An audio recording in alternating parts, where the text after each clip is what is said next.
పేద మహిళల సొంతింటి కల నెరవేర్చే దిశగా ప్రభుత్వం చర్యలు చేపట్టిందని పల్నాడు జిల్లా కలెక్టర్ డాక్టర్ కృతికా శుక్లా చెప్పారు. ఏపీ టిడ్కో ప్రధానమంత్రి ఆవాస్ యోజన ద్వారా నిర్మించిన గృహాలను రాష్ట వ్యాప్తంగా పంపిణీ చేస్తున్నట్లు తెలిపారు. నెల్లూరు జిల్లా నాయుడుపేటలో ముఖ్యమంత్రి నారా చంద్రబాబు నాయుడు చేతుల మీదుగా గృహాల పంపిణీ జరుగుతోందన్నారు. గురజాల నియోజకవర్గం పిడుగురాళ్ల పట్టణం కొండమోడు కోనంకి రోడ్డులో మొత్తం 2836 టిడ్కో ఇళ్లలో తొలి విడతగా 1296 గృహాలను పంపిణీ చేస్తున్నట్లు చెప్పారు. ఈ రోజు పూర్తి అయి ఇనాగరేషన్ చేయడం జరుగుతుంది. మొత్తం 83 కోట్ల ఖర్చుతో ఇంకా 14 కోట్ల ఫెసిలిటీస్ ఖర్చుతో ఇది మీకు అందజేయడం జరుగుతుంది. G+3 విధానంలో షియర్ టెక్నాలజీ వాడుకొని చాలా పక్కగా మంచి క్వాలిటీతో కట్టడం జరిగింది. ఇది మనకి ఆడవాళ్ళ పేరుతో మీ అందరికీ ఇవ్వడం జరిగింది. మహిళా సాధికారతకి కూడా పెద్దపీట. ఎందుకంటే ఇది ఒక మహిళ ఇంతకు ముందు అద్దెకి తీసుకోవాలంటే బయట తిరగాలంటే ఏ కుటుంబం కూడా చాలా కష్టం, పిల్లలకి కష్టం, షిఫ్ట్ చేస్తూ ఉండాలి, వాళ్ళ స్కూల్ సంబంధించి ప్రాబ్లం, వాళ్ళ ట్రాన్స్పోర్టేషన్ ప్రాబ్లం. ఇప్పుడు ఒక పర్మనెంట్ రెసిడెన్స్ మీకు దొరికింది. దయచేసి దీన్ని అమ్మద్దు. మీరు మీ ఫ్యామిలీలోనే ఉంచాలి, మీరు మీ కూతురుకే ఇవ్వాలి తప్ప ఇది బయట మీరు అమ్మద్దు. రెండోది, మీరు షిఫ్ట్ అయిపోవాలి. ఇప్పటికీ నర్సరావుపేటలో ఇచ్చాము టిడ్కో ఇల్లు, చాలా కాలం అయింది, వాళ్ళందరూ షిఫ్ట్ అయిపోయారు. చిలుకలూరిపేటలో ఇచ్చాము phase 1, phase 2 ఈ రోజు ఇస్తున్నాము. నర్సరావుపేట phase 2 ఈ రోజు ఇస్తున్నాము. ఇక్కడ కూడా phase 2 మనం జూన్ నెలలో ఇస్తాము. మిగతా ఇల్లు కొన్ని కన్స్ట్రక్షన్లో ఉన్నాయి, వాళ్ళకి కూడా ఇచ్చేస్తాము ఇంకా 2 నెలలు.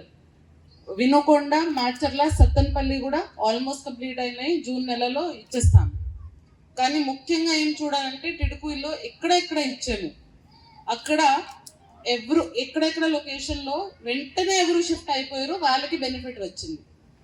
ఎందుకంటే ఇది ఒకసారి మీకు హ్యాండ్ ఓవర్ అయినాక మీ బాధ్యత, మీరు మీ లాక్ అండ్ కీలో ఉంచాలి. మీరు ఖాళీ ఉంచేస్తే ఇక్కడ దొంగతనం జరగడం లేదా పడతారు. ప్రతి దానికి ఒక సొసైటీ ఉంటుంది. ఆ సొసైటీ వాళ్ళు ఇవన్నీ సంబంధించి చూస్తారు. అండ్ మున్సిపాలిటీకి కూడా చెప్తున్నాను, ఇక్కడ ఎక్కువ మంది ఉంటారు కాబట్టి రేషన్ షాప్ ఒకటి ఇక్కడ పెట్టుకోవాలి, అంగన్వాడీ ఇక్కడ పెట్టుకోవాలి. వేరే లొకేషన్స్ లో కూడా కొత్త రేషన్ షాప్ శాంక్షన్ చేయకుండా రేషనలైజ్ చేశాను. అంటే ఎక్కడ ఇప్పుడు తక్కువ కార్డ్స్ ఉంటే ఆ షాప్ ని ఇక్కడ షిఫ్ట్ చేసి ఇక్కడ ఎక్కువ మంది ఉంటారు కాబట్టి వాళ్ళ వరకు పెట్టేస్తాము. కార్డ్స్ కూడా ఇప్పుడు మీకు వేరే వేరే చోట ఉంటాయి, మీరు బియ్యం కార్డ్స్. సో అవన్నీ షాప్స్ నుంచి డిలీట్ చేసుకొని ఈ షాప్ కి ట్యాగ్ ఆన్ చేయాలి రేషన్ కార్డ్స్. మళ్ళీ వాళ్ళ పాత లొకేషన్ కి వెళ్ళి అక్కడే అంగన్వాడీకి చేర్చుకోవడం లేదా అక్కడ చూడడం సాధ్యమైతే కాదు. సో అన్ని ఫెసిలిటీస్ మీకు ప్రభుత్వం నుంచి ఏమేమి రావాలి అన్ని మీకు ఈ వచ్చే ఒక నెలలో ఇక్కడికి షిఫ్ట్ చేసేస్తాము.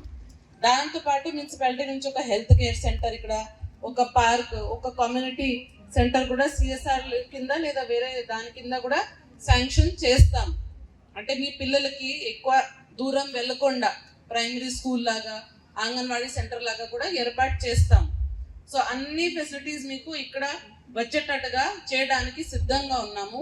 మీ నుంచి ఒకటే కావాలి, మీరు షిఫ్ట్ అయిపోవాలి. మీకు ఎక్కువ మంది ఉంటేనే ఇవన్నీ వస్తాయి. 10 ఇళ్ళు ఉన్నారు, ఆ 10 ఇళ్ళు కోసం ఇక్కడ పెట్టండి అంగన్వాడీ సెంటర్ రాదు.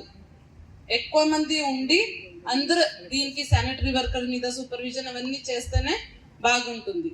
ఇంకా కొన్ని రిజిస్ట్రేషన్స్ వాళ్ళు ఇప్పుడే నాకు చెప్పారు, నేను వచ్చే ముందు రిజిస్ట్రేషన్స్ కొన్ని పెండింగ్ ఉన్నాయి. సో లోన్ సంబంధించి కావచ్చు లేదా మీరు ఏదైనా కట్టాలి అది పెండింగ్ ఉంటే అది కూడా వేగవంతంగా క్లియర్ చేయండి.